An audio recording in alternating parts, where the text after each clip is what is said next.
మా ఛానల్కి స్వాగతం. చూస్తున్న వీక్షకులకు, ప్రేక్షకులకు, ప్రియ కాల భైరవ భగవద్బంధులకి స్వాగతం పలుకుతూ మమ్మల్ని ఎంతగానో ఆదరిస్తూ ఉండబడినటువంటి ప్రియ సోదర సోదరీమణులకు, జ్యోతిష్ అభిమానులకు, సనాతన ధర్మ సంరక్షకులకి అందరికన్నా ముందుగా శ్రీ మహాశివరాత్రి పండగ శుభాకాంక్షలు. అంటే మన పెద్దవారు చెప్తుంటారు, ఏ రోజు మనం ఉపవాసం ఉండినా ఉండకపోయినా జన్మకో శివరాత్రి అంటూ ఉంటారు. కనుక అలాంటి మహాశివరాత్రి రోజున మహాదేవుడి యొక్క స్మరణ, ధ్యానము, అభిషేకము, అర్చన, దర్శనము, మహాదేవుడికి జలాభిషేకము, మహాదేవుడి యొక్క చంద్ర బిల్వదలము, ఏ కార్యక్రమాన్ని చేసినా తెలిసి ఓం నమ శివాయ అన్న, తెలియక ఓం నమ శివాయ అన్న పరమేశ్వరుడి యొక్క కృప కటాక్ష వీక్షణలు మన అందరిపైన ఉండాలని మనం కూడా మనసారా కోరుకుందాం. ద్వాదశ రాశుల్లో గ్రహ గమనాలు వీక్షింపచేద్దాం. మిథున రాశిలో దేవగురు బృహస్పతి సంచార స్థితి, సింహరాశిలో కేతు సంచార స్థితి, విశేషంగా మకర రాశిలో చతుర్గ్రహ సంచార స్థితి ఎన్నడూ లేని విధంగా కన్నీ విని ఎరుగని రీతిలో మకర రాశిలో చతుర్గ్రహ సంచార స్థితి ఈ మహాశివరాత్రి సందర్భంగా మాస ప్రారంభంలో జరుగుతుందని చెప్పి గమనించాలి. ఆత్మకారకుడు రవి, రుణరోగ శత్రుకారకుడు కుజుడు, బుద్ధికారకుడు బుధుడు, కలత్రతకారకుడు శుక్రుడు మకర రాశిలో సంచార స్థితి. రవి బుధులు కలిసి ఉండడం వలన బుధాదిత్య రాజయోగము అని చెప్పి జ్యోతిష్య శాస్త్రం మనకు బోధిస్తుంది.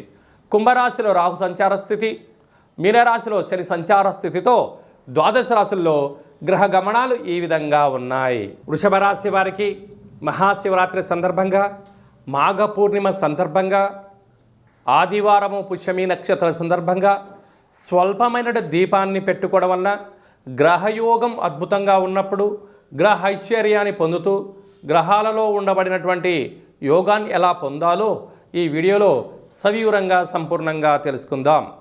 వృషభ రాశిలో ఏ ఏ నక్షత్రాలు వస్తాయి అనగా కృత్తికా నక్షత్రంలోని 2, 3, 4 పాదాలు, రోహిణీ నక్షత్రంలోని 4 పాదాలు, మృగశిర నక్షత్రంలోని 1, 2 పాదాలు కలిపితే వృషభ రాశి.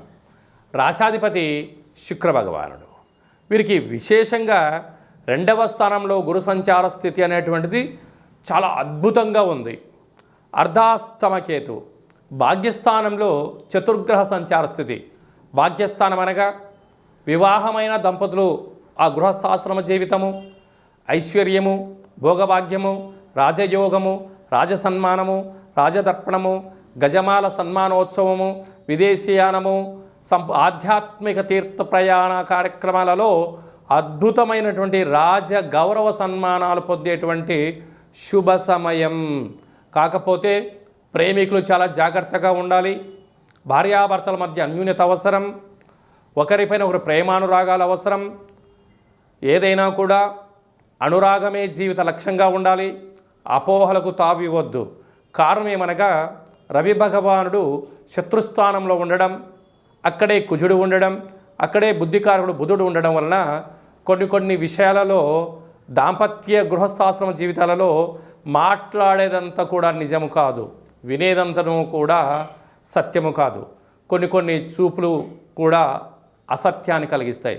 కనుక కొన్నిటిని మౌనం ద్వారా, కొన్నిటిని ధ్యానం ద్వారా, కొన్నిటిని ఓపిక ద్వారా పట్టుదలగా ఏ కార్యక్రమాన్ని ఆచరింపచేస్తామో అప్పుడే వారికి ఉన్నతమైన విజయ లక్ష్యానికి వృషభ రాశి జాతకులు అంచెలంచెలుగా వెళ్తారని చెప్పి కూడా గమనించగలగాలి.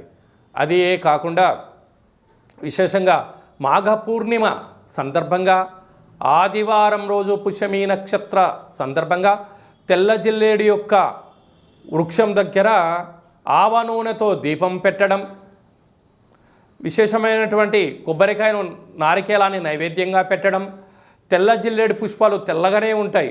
అలాగా తెల్ల జిల్లేడు వృక్షం దగ్గర మల్లె పువ్వులతో అర్చన చేయడం వలన ధనకనక వస్తు వాహనాలు వృషభ రాశి వారి సొంతమవుతాయి. అలాగనే ఎందుకనగా గత కొన్ని రోజులుగా వృషభ రాశి వారికి ఏది పట్టుకున్నా సువర్ణపు యుగంగా ఉండబడినటువంటి రోజులు. కనుక ఇంకనూ ఐశ్వర్యం పొందగలగాలి అన్నట్లయితే మహాశివరాత్రి సందర్భంగా మహాదేవుడికి తెల్ల విరజాజులతో అర్చన చేయించడం, విభూతితో అభిషేకం చేయించడం, పాలను శివభక్తులకు తీర్థంగా పంచగలిగినట్లయితే ధనకనక వస్తు వాహనాలంతనూ కూడా వృషభ రాశి వారి సొంతమవుతాయి. ప్రభుత్వ ఉద్యోగ ప్రయత్నం చేసేవారికి ఇది సువర్ణపు యుగము. అలాగే ప్రైవేట్ రంగాల్లో ఉండబడిన వారికి ప్రమోషను, బ్యాంక్ సెక్టార్లలో ఉండబడిన వారికి సమయానికి డబ్బులు అందడము, గృహ నిర్మాణ కార్యక్రమాలు, విశేషమైన రాజయోగాలన్నీ కూడా వీరు సొంతమవుతున్నాయి. అలాగనే హోటల్ వ్యాపారస్తులు, నీటి వ్యాపారస్తులు, చలనచిత్ర రంగంలో ఉండబడిన వారు, యూట్యూబ్, వాట్సాప్, ఫేస్బుక్ క్రియేటివిటీ రంగాలుగా ఉండబడిన వారందరికీ కూడా సినిమా రంగాల్లో ప్రయత్నం చేసేవారికి చాలా సదావకాశాలు రాబోతున్నాయి. కనుక రాజకీయ క్షేత్రంలో ఉండబడిన వారు ఓపిక, పట్టుదల, సహనం అని చెప్పి గుర్తుపెట్టుకోగలగాలి. కనుక చాలా అరుదుగా వచ్చేటువంటి మాఘ పూర్ణిమ రోజున ఆ శ్వేతార్క గణపతి స్వామిని తెచ్చి ఇంట్లో పెట్టుకొని ఆవనంతో దీపం పెట్టగలిగినట్లయితే మీకు రాబోయే 7 తరాల వారికి ధనకనక వస్తు వాహనాలు వృషభ రాశి వారు సొంతమవుతాయని చెప్పి గమనించాలి.